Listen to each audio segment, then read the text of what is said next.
Hello ladies and gentlemen, the time has come when I get to finally release my version of the I can't stop winning with this gambit video, which you might find that other well-known, actually much better known YouTubers may have done in the past. And now here I come proposing to you a gambit, and in fact promoting a gambit, not something that you would expect from me, but in fact this very gambit that I'm going to reveal to you, in fact I already have partly on the board, is part of my 1e4 beginners course. And I haven't put too many, in fact 2 gambits are featured in the course, but this one may come as a little surprise to many, which is going to be the Milner-Barry Gambit. And for those of you who watch me regularly, you would notice that I moved the camera to the side. The reason for that is because I want to show you a very curious stat, short for statistics, and that is that I have been playing actually the new E4 repertoire now for a while because I want to test it out. I have made a video already about this concept, and as a result of that I have been playing the Milner Berry Gambit as well. And so if you look down on the right, you will find that I played 5 games in 2022 March with the Milner-Barry from this position, and my score out of 5 games is 5 wins. Now you might wonder about the strength of the opposition, so let's do a quick math. 2570, all blitz games to be fair though, 2467, 2675, a former top 50 GM in the world, Atalik Suat, legendary Turkish, currently Serbian GM. 2644 I am, 2477. The rating average is about, if I do a quick math, it will be about 2580-ish. 5-0. The Milner-Barry, ladies and gentlemen, is bringing on the goods.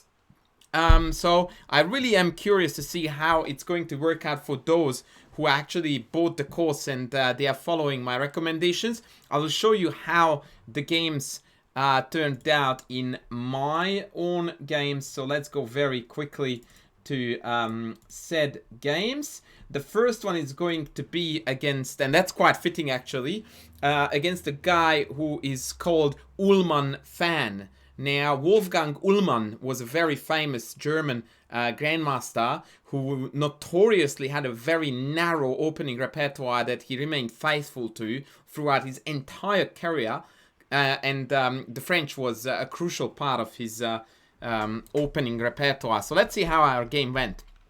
He played Queen B6 are castled, takes d4 and knight takes d4. This is the Milner-Barry Gambit where the d4 pawn is sacrificed for rapid development and a few open files and diagonals. So knight b d2 is my recommended line, by the way, in the course. I'm going to give away that much.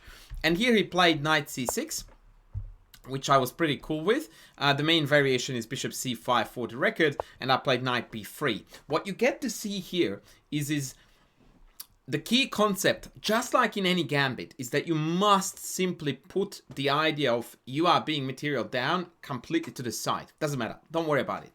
Look at the pluses. Look at the positives. We have got very awesome development. Quickly, the bishop will come, the rook will come, knight g5, queen h5, ideas are coming, and black is lacking space to harmoniously develop the king side. So black will require at least 1, 2, 3, 4 moves to complete the development of the king side, including castles. And knowing that one of our next moves, in fact the very next move, is going to be a tempo on the queen, that makes it to 5 moves. Now in 5 moves time, we should be able to deliver some damage to our opponent before they accomplish their goals. Let's see how it unfolded. Knight e7, perfect sense, bishop e3, queen c7, rook c1. The other beauty of the Milner-Barry, and in fact in many gambits really, is that they are easy to play. Once the sacrifice material is taken, your play becomes very fluid and easy and simple. Like, look at what I'm doing. It's just textbook Morphy. Develop, develop, develop, develop, open files, and that's it. No magic, no overly complicated variations yet, at least. So it's just easy play. And a lot of the times, that is such a big edge, psychologically and practically too, that you don't really need to think about your next move. They, on the other hand, really need to play very accurately. That is almost always a big benefit behind playing a gambit. Knight g6 was played. I expected that too, and that was the time when I decided to throw a little bit more wood onto the fire and sacrifice a second pawn. And in fact, I already decided and made up my mind about this when I played rook c1, because I knew that this was coming. And the idea was to play knight c5, forcing this trade out of them, because now if they don't, then a very quick queen b3, knight takes, bishop b5, queen a4, knight d4 pile up on the white squares can cause tremendous trouble to black. And so he took it, and then they took on e5 as well. Now, once again, this is exactly what I expected. And again, this is typical Milner-Barry, that your center is just captured one by one. But at the same time, now the king is stuck in the middle. I'm going to have a rook e1 tempo. And here I played a sneaky queen b3, which is a direct attack on b7, and an indirect one on d5 by virtue of threatening the pin on the pawn that is guarding d5. b6 was played, the first big mistake by black. Bishop a3. The major issue is, of course, the king. So now black is struggling badly to put the king away. And also, now that they forced my bishop back here, I have a secondary plan of eliminating this knight and then creating a mate threat here. So they played knight a5. That was the game-losing mistake. And now everything is just downhill. Totally downhill. Queen b4, mate threat. Queen f6, rook c7. And again, if you look at what I am doing, without any exaggeration whatsoever, all this could be reproduced by a 1700. The only difficulty was that a 1700 would definitely find a tough concept to think about, is to just give up e5 for the sake of trading of this bishop and denying castling. That is a deeper thought. But overall, again, from this point on, the play is so natural. My pieces are coming out. It's attack, attack, attack, attack. They collapse, I win. And that is exactly what good gambits should offer to you if your opponents slip up. And again, just look at that. Penetration and develop. And that's it. I'm done. All my pieces are out. I'm ready to strike. And my opponent is trying to hide his king. But remember what I just said 7 seconds ago, that I am ready to strike. And strike I did, and game over. That's it. If king takes, it's mate in 2. Queen b5, queen takes c6 mate. If queen takes, I just trapped the queen, which is what happened. And my opponent resigned. This is how easy it can go for black, and this is how easy it can be for white. Now, I'm not saying that, you know, the Milner-Barry is now the next big thing and the best thing in the world against the French, but it's certainly a very handy repertoire or a variation to have in your repertoire, because it allows you to think very dynamically, very aggressively. And it also puts black in an awkward spot where they need to constantly be defensive without having that safety net that the pawns guarantee in most French variations. Now, let's move on to one of my greatest Grandmaster scalps, and that is Grandmaster Suat Atalik. The opening, of course, again, is going to be the mighty Milner-Barry. I'm sacking the pawn, he takes it. And that's the other thing, that there is not really a good way to avoid by black, you know, taking on d4, because then my knight c3 development just comes very fluidly. So take is more or less forced. He also dropped back. It seems to be a bit of a tendency. But bishop c5 is the better move. Knight b3, queen c7 back right away. Now here I had, I suppose, a number of choices. In hindsight, maybe rook e1 is better than what I did. I opted for bishop f4 because I wanted to quickly again bring the rook to the c file. And again, I can't help but point it out every time I come across this. Look at it. Every single piece we have, fully developed, king castled. They have got 2 pieces out. That is not an easy position to be in for black, even if the situation objectively or by computer's measures is actually okay for black.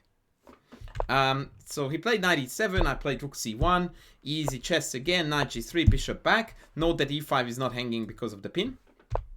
Queen b6, removing himself from set pin. And this is the point, by the way, where almost all gambits reach a position where your pieces are developed and you really need to retain the aggression. And a lot of people fail there. That it looks good, but they don't go like, well, I didn't know what to do. And then they will end up playing a move like queen e2, followed by rook d1, because that seems to be playing it by the book. But if I did that, I would lose this awesome momentum of pieces coming out with meaningful moves and meaningful threats. So here I needed to retain the tempo of the game, the tempo of the attack, and so I went h4. And I'm very proud of that move, because that is the type of stuff that keeps you in the game and it keeps your nose ahead of theirs. Because again, that's just throwing the spanner in the works, that if they play bishop e7, then I keep on hassling the knight. And again, they have to go back, and once again, there is a disconnect. And now there is no castling kingside for another 3 moves at least, because the knight doesn't even have legal moves to go to. So that was the way to maintain the momentum. h4, h6 was played. That didn't deter me from playing h5. And once again, you can see that they are going backwards. It's an undeveloping move. Now the bishop is stuck. So I felt like, okay, it's time for action, baby. I went knight c5. Now hitting this, hitting this. He played rook d8. And at this point, I don't know if I played it best, but once again, we are talking about a 3-minute blitz game. I played bishop f4. I wanted to read out the bishop back here, because I thought that that diagonal was a bit of a stale one to be on. And after knight f5, I'm like, nah, this is not happening. Now I must blow up the position, because my development is way superior. So I took, and now I have got the targets. I also have the e5 potentially opening up. So I went knight h4 right away, hitting the pawn on f5. And here the grandmaster thought, okay, stuff this, we need to develop now, there is no time to muck around. But in fact, the retreating knight e7 was the only way to stay in the game. But that's now the 3rd time when black plays a knight to e7, stopping the development of the bishop on f8. And to be fair, white here is essentially completely winning after the spectacular e6 push, which is aimed at opening up the file and delivering a nearly back rank mate. But in fact, it's essentially a mate attack after rook here. Because if the rook drops back to d8, then we have got just a carnage incoming here. Like after queen c6, we just win the queen. It's quite amazing that rook can block, knight can block, everything is pinned. This is actually a testament to what the Milner-Barry is about. How many pawns are we down? Only 2. I was hoping for 3. Anyway, yeah, and if fe6, then now we are going to be able to penetrate from here. And we also have this super delicious target on e6. Once again, black's position is in complete shambles. Right, so he played bishop e7 with take on f5. He took on b2, and now simply take on g7. Just mop the board up. He played king f8. Knight f5, queen g4 would have been more accurate here, already hitting the rook. I played knight f5 immediately. That was a little bit careless. Bishop g5, and now came queen g4.